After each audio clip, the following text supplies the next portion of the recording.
இங்கே கூடியிருக்கும் என் குடும்பத்தை சேர்ந்தவளே,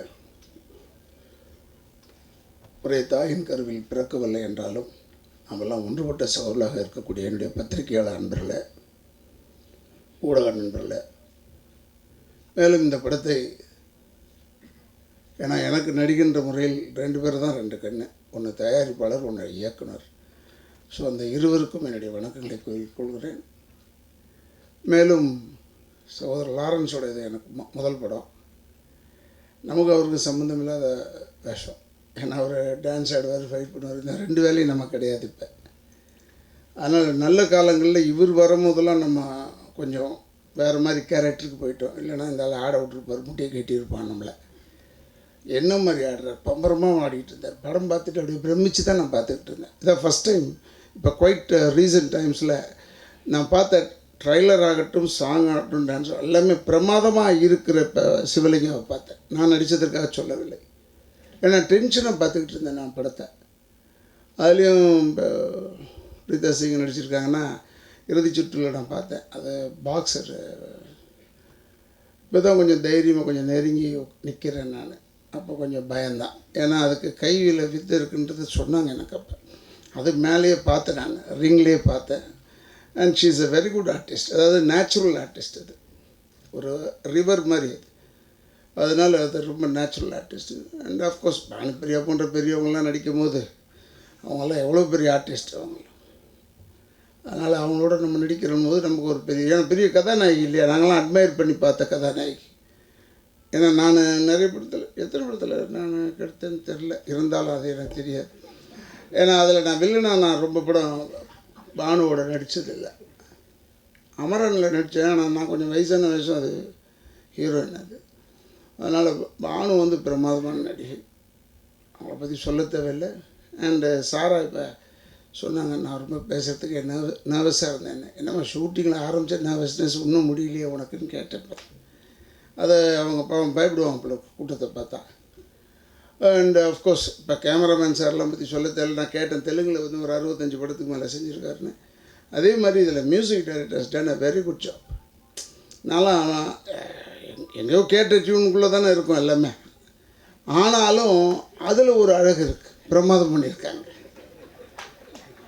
இல்லைங்க, எப்பவுமே 7 சுரங்கள் தானே, அதுலேருந்து வேறு எங்கே வெளியே போகிற? நீ எதை தொட்டாலும் தான் திருப்பி வரணும். இப்போ கதைன்னா அம்மா அப்பா இல்லாமல் எப்படி கதை?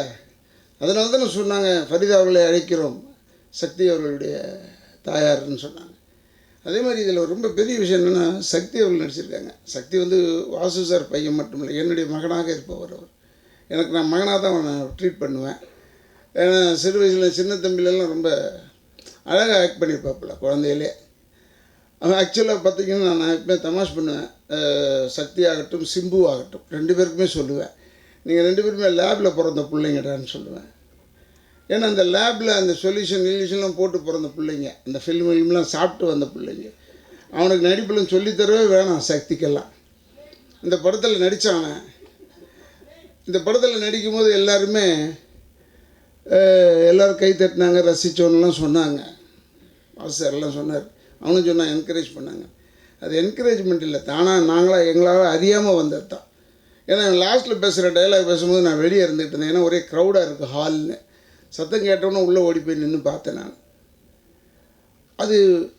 அதாவது ஒரு பெரிய பெருமை என்னென்னா, நான் ஃபீல் பண்ண அளவு கூட வாசு ஃபீல் பண்ணாரான்னு தெரியல. அவர் ரூமில் போய் ஃபீல் பண்ணியிருப்பார். அந்த இடத்துல ரொம்ப மோசமான ஆள் இல்லை, கடுன்னு இருப்பேன் நான். நமக்கு எரிச்சலாக இருக்கும். வாசுவை பார்த்தா, ஏன்னா அந்த ஷர்ட்டு ஓகே நான் நல்லா பண்ணப்பா, தட்டி விட்டுட்டு அடுத்த ஷர்ட்டுக்கு போயிடுவாப்பில். அவருடைய இது அந்த கடிவளம் போட்ட மாதிரி அந்த மாதிரி ஒரு மனிதன். பி வாசுக்கு வந்து எனக்கு இப்படி ஒரு வாய்ப்பு கொடுத்தாரு, நன்றியெல்லாம் சொல்லக்கூடாது. நாங்கள் எவ்வளோ படம் செஞ்சாச்சு அவர்கிட்ட. இதை விட பெரிய படங்கள் செஞ்சாச்சு, இதை விட நல்ல படங்கள் செஞ்சாச்சு, இதை விட நல்ல கேரக்டருங்க செஞ்சுருக்கேன் அவர்கிட்ட, சின்ன கேரக்டரும் செஞ்சுருக்கேன், எல்லாம் செஞ்சுருக்கேன் நான் அவர்கிட்ட. அதனால் எனக்கு அவர்கிட்ட சகல உரிமை இருக்குது. எங்கள் குடும்பத்தில் நாங்களாம் ஒரே, எனக்கு தான் மகன் சொன்ன சக்தி. அது மாதிரி அந்த பிள்ளை நல்லா வரணும். ஏன்னா அந்த தமிழ் படத்தில் வந்து இப்போ பெரிய ட்ராபேக் அது, இந்த தாடி வச்சவனெல்லாம் ஹீரோ வந்துக்கிட்டே இருக்கும்போது முகம் தெரிய மாட்டேது, அடையாளம். அதுக்காக சொல்கிறேன், சக்தி அடையாளம் தெரியுது ரொம்ப எல்லாருக்கும். இப்போ லாரன்ஸ் மாஸ்டர் கூட நான் சொன்னேன், அழகாக வர்றாரு அந்த ஆள். இப்போ பார்க்குறதுக்கு ஒரு மாதிரியாக இருக்கார், சாமி ஒரு மாதிரி இருக்கார். இப்போ ஒன்று சாமி லாரன்ஸ் சொல்கிறதான்னு கேட்டேன் நான்.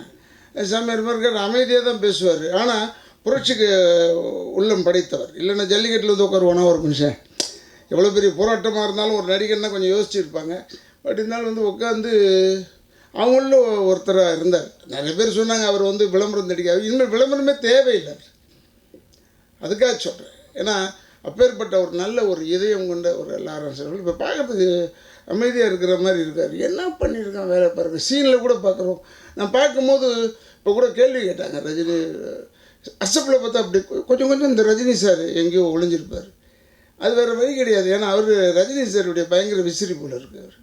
இந்த மொட்டை சிவா கட்ட சிவா பார்த்தேன், அதில் இவர் கூட்டி கழிச்சுப்பார் கணக்கு சரியாக வரும். இது எங்கள் அண்ணன் படத்தில் வர டைலாக். அதுக்கு தான் நான் சொன்னேன், யோ உங்கள் அண்ணன் பேசுகிற டைலாக்ல நான் பேசுகிற டைலாக் ஏன்னு சொன்னேன். ஏன்னா அவ்வளோ ரசிகனாக இருக்கிறாரு. அவர் பாட்டுக்கு அவங்க அண்ணன் சொன்ன டைலாக்னு ரஜினி சார் சொன்னேன். நான் தான் மொத்த படத்துலையும் சொல்லியிருக்கேன். அதை ஒரு சொன்னேன் நான். சரி என்ன அண்ணன் சொல்லியிருப்பார் நினச்சிக்கிட்டு விட்டுட்டேன் அப்படியே நான்.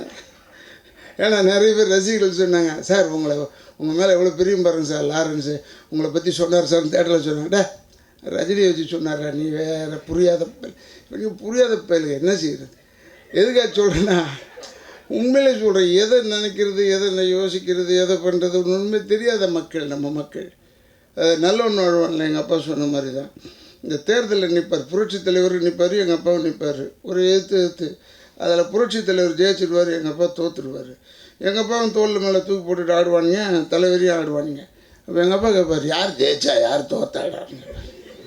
இல்லைங்க நம்ம தோத்துட்டோம், அவர் ஜெயிச்சிட்டார். ஏண்டா அடப்பா ஜெயிச்சவனையும் தூக்கிட்டு ஆடுறீங்க, தோத்தவனையும் தூக்கிட்டு ஆடுறீங்க, எப்படா இந்த நாடு உருப்பிடும்? அப்போ கேட்டார். ஒன்றும் உருப்பிடாமே தான் இருக்கிறோம். அது விஷயம்.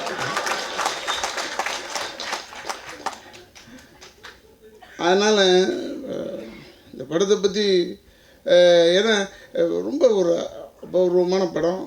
சந்திரமுகி இயக்கிய இயக்குனர்னு போடும்போது எனக்கு கொஞ்சம் மன சங்கடம் வாசு, தப்பாக எடுத்துக்காதீங்க. ஏன்னா நீ சின்ன தம்பியை இயக்கிய இயக்குனர் தானே தவிர சந்திரமுகியை இயக்கிய இயக்குனர் அப்புறம் தான். அது ஒருவேளை இந்த பேய் படம் இந்த பிசாஸ் படம்ன்றதுனால அந்த சந்திரமுகி இந்திரமுகியும் போட்டாங்களான்னு தெரில. அது ரவி வேணால் மைலேஜ் தேடுவாங்களே. எந்த ப்ரொடியூசருமே எப்போயுமே இப்போ அக்ராஸ் கம்பெனிக்காரங்க இருக்காங்கன்னா, இல்லை சார் இன்னும் ஏதாவது வேணும் சார், ஏதாவது வேணும் சார்னு கேட்பாங்க. அவங்களுக்கு வந்து எலிசபெத் மகாராணியே வந்து நடித்தா கூட ஒத்துக்குவாங்க. ஒரு சீனாக நடிக்கிட்டு அந்த மாதிரி தெரியாது. அங்கே பரவாயில்லைங்க எலிசபெத் மகாராணின்னு போட்டு நாங்கள் விளம்பரம் பண்ணிக்கிறோம். ஏதோ ஒரு மைலேஜ் தானே. ஏன்னா சின்ன தம்பி மாதிரி, ஏன்னா அவர் சொன்ன மாதிரி ஒரு சூப்பர் ஹிட்னா எனக்கு. ஏன்னா நாங்களாம் சின்ன தம்பியில் நடித்து நாங்களாம் இன்றைக்கி ஒரு வேளை சாப்பிட்டுட்டு இருக்க வீட்டில் பெரிய நடிகர் ராதாரவி அப்படின்னு சொன்னாங்கன்னா அதுக்கு காரணம் வந்து பி வாசு. பெரிய அளவில் பி வாசு தான் காரணம். ஏன்னா அந்த படத்தில் எனக்கு கிடைச்ச பெருமை என்னென்னா, நடிகர் தலைவர் சிவாஜி கணேசன் என்னை பற்றி பெருமையாக சொல்லிக்கிட்டே இருந்தாராம். எங்கடா அவன் அண்ணன் மாவன், என்னை எப்பவுமே அண்ணன் மாவன் கூப்பிடுவார். எங்கடா அவன் அண்ணன் மாவன் நல்லா நடிச்சிருக்கான்டான், நல்லா நடிச்சிருக்கான்டான். இன்னும் வாசு சொல்லிச்சே பெரியவர் உன்னை பற்றி சொல்லிக்கிட்டே இருக்கார் போயான்னு. நான் போவேன், ஏதாவது ஒரு நொட்டும் சொல்லுவார் அப்படின்னு நினச்சிக்கிட்டு பயந்துக்கிட்டே இருந்தேன் நான். அவர்கிட்ட மட்டும் பயம் எனக்கு, ஒரு பெரிய பக்தி இல்லையா அவர்கிட்ட. அதனால் போனேன், போய் நின்னேன். வாடா நல்லா பண்ணியிருக்கடா அந்த சின்ன தம்பியில் அப்படின்னு சொல்லிவிட்டு சொன்னார். டேய் அவ்வளோ நல்லவனாக இருந்துட்டு கடைசி சீனில் நீ செஞ்ச பாடுறா, அதான்டா வில்லன், அதான்டா வில்லன் அப்படி சொன்னார். சொல்லிவிட்டு நான் கூடடா என் தங்கச்சி எவனாவது ஒரு வேலைக்கார போய் லவ் பண்ணாலும் கட்டி வச்சு உதச்சிடுவேன் தாலியன் அப்படின்னு சொல்லிட்டார். அந்த மாதிரி ஒரு பெரிய புகழ் எனக்கு கொடுத்தது பி வாசு அவர்கள். அதனால் அவரை மறக்க முடியாது. இந்த படம்லாம் நல்லா ஓடணும். பி வாசு போன்றவர்கள்லாம் வந்து நிறைய தமிழ் படம் எடுக்கணும், வரணும். இப்போ அவர் கன்னடத்தில் ஹிட்டாகி இங்கே வந்திருக்காரு. அது எதுவாக இருந்தாலும் தென்மொழிகள் தானே, அதில் தவறில்லை. அவர் டைரக்டர், அவர் எல்லா மொழியிலையும் இருக்கலாம். இப்போ நம்ம லாரன்ஸ் வந்து எல்லா மொழியிலையுமே இருக்கிறாரு. எங்கே பார்த்தாலுமே தெரியுது, இந்த காலாட்டினவுனே தெரியுது ஒரு லாரன்ஸ் தான் மாஸ்டர் பண்ணுறான்னு. ஏன்னா அவரை விட்டால் வேறு எவனும் ஆடுறதுக்கே இல்லை. அது மாதிரி அந்த ஆட்டத்துக்கு சொல்கிறேன் நான், வேறு ஒன்று தப்பாக சொல்லுவேன். அதனால் it was a nice thing. And சிவலிங்காவில் ஒர்க் பண்ணும்போது எங்களுக்கு பெரிய அட்வென்ச்சர். ஏன்னா எப்போயுமே பி வாசுக்கும் எனக்கு அதில் ஒரு பெரிய ஒரு ஒற்றுமை உண்டு. சின்ன தம்பி நடக்கும்போதும் ஒரு அரசியல் பிரச்சனைகள் இருந்தது. அதே போல் இந்த படம் நடிக்கும்போது அங்கே ஒரு அரசியல் பிரச்சனை, இந்த காவிரி இஷ்யூலாம் வந்தது. பட் தைரியமாக எங்களை பி வாசு முன்னாடி இருந்து வழி நடத்தி அதில் எல்லாருமே பாராட்டணும். ஆல் இந்த நம்ம யூனிட் டீம் ஆளுங்க, அந்த ப்ரொடியூசர்ஸ், கோ ப்ரொடியூசர்ஸ் எல்லாரையுமே பாராட்டி ஒரே நேரத்தில் அந்த ட்ரெயினை மட்டும்தான் விலைக்கு வாங்கலே ஒழி அத்தனை டிக்கெட்டை எங்களுக்கே வாங்கி நான்லாம் கொஞ்சம் யோசிச்சுட்டு, ஏன்னா நான் நிறைய கலவரங்கள் பார்த்தவன். இருந்தாலும் பி வாசு அவர்கள் தைரியமாக எல்லாரையுமே கூப்பிட்டுட்டு போய் ஒரு சின்ன ஒரு ஸ்க்ராட்ச் கூட யாருக்கும் படாமல், சின்ன ஸ்க்ராட்ச் கூட யாருக்கும் படாமல் அவ்வளோ பெரிய அழைச்சிட்டு வந்து பத்திரமா சேர்த்து என் லைஃப்பில் மறக்க முடியாத ஒரு அட்வென்ச்சர் அது. அப்படி ஆச்சு. எல்லாரையும் பார்க்கும்போது முகத்தில் எல்லாருக்குமே ட்ரெயினில் ஏறி பெங்களூர் தாண்டுற வரைக்கும் அந்த மரண கிளி மூஞ்சில் இருந்தது. எப்போ வந்து கேட்க போகிறோம்னா காவிரி தண்ணின்னு அந்த பயந்துட்டு இருந்தாங்க. அப்படின்னு மாதிரி அந்த மாதிரி இடத்துல நமக்கு நல்லா ஒரு பண்ணி கொடுத்தாரு. Sivalinga is a very great film. அது நல்லா ஓடும், அது ஒன்றும் சந்தேகம் கிடையாது. நான் சொல்கிறதுனால ஓடும், நான் சொல்லாமல் இருந்தால் ஓடாமல் இருக்க போகிறது. நல்ல படம் அது. நானும் பார்த்து அசந்து போய் கிடக்கிறேன்னு சொல்கிறேனே, எதுக்கு நான் அது பாட்டுக்கு ஓடிக்கிட்டே இருக்கும். ஏன்னா 100 நாள் ஓடணும், அவ்வளோதான். முந்தி இப்போ 100 நாள் பார்த்து ரொம்ப நாள் ஆச்சு, அதுக்காக சொல்கிறேன். 100 நாளை பார்க்க வேண்டும் சிவலிங்கா. டெஃபினட்டாக லாரன்ஸ் மாஸ்டர் நான் சொல்கிறேன், தவறாக எடுத்துக்காதீங்க. உங்கள் மேலே நிறைய கண்கள் படுது, மேலே உங்கள் மேலே அரசியல்வாதியிலேருந்து எல்லோரும் உங்கள் பேர் சொல்கிற அளவுக்கு நீங்கள் வளர்ந்துருக்கீங்கன்னா அது பெரிய சமாச்சாரம். அது பெரிய உதவி பண்ணும் இந்த படத்திற்கு. சிவலிங்கா படத்திற்கு ஒரு பெரிய அளவில் வெற்றி வரணும். ஏன்னா சக்தி வந்து பெரிய ஆளாக வரணும். நான் கடவுளை கும்பிட்டுக்கிறது பூரா என் மகனுக்கு எப்படிலாம் வேண்டிக்கணும் அது மாதிரி வேண்டிக்கிட்டு இருக்கேன். ஏன்னா நல்ல ஆர்டிஸ்ட்டு எதை யூஸ் பண்ண மாட்டாங்க, கரெக்டாக யூஸ் பண்ணணுமே பார்த்தேன். இந்த படம் பார்த்தேன், மிரண்டுட்டு. அது அந்த பொண்ணும் இவரும் போட்டுட்டு கிளைமேக்ஸில் பண்ணது, அதுக்கு கடைசியில் எல்லாத்தையும் உள்ளே வாங்கி அவர் லாரன்ஸ் மாஸ்டர் பண்ணுறது, அதெல்லாம் பார்த்து அசந்துட்டேன். எங்கள் அப்பா பாவ மன்னிப்பில் அப்படியே நுனிக்காலே ஆடுவார். அப்போ பார்ப்பேன், ஏதோ 220 கிலோவாட்ஸ் ஏற்றின மாதிரி ஆடுவார். அப்படியே பார்த்து ரசிச்சிருக்கேன் எங்கள் அப்பாவை. அதே தான் நாடகத்தில் தூக்கு மேடையில் செய்வார். அது மாதிரி லாரன்ஸ் அவர்கள் செய்யும்போது பக்கத்தில் நின்றுட்டு இருந்தேன்.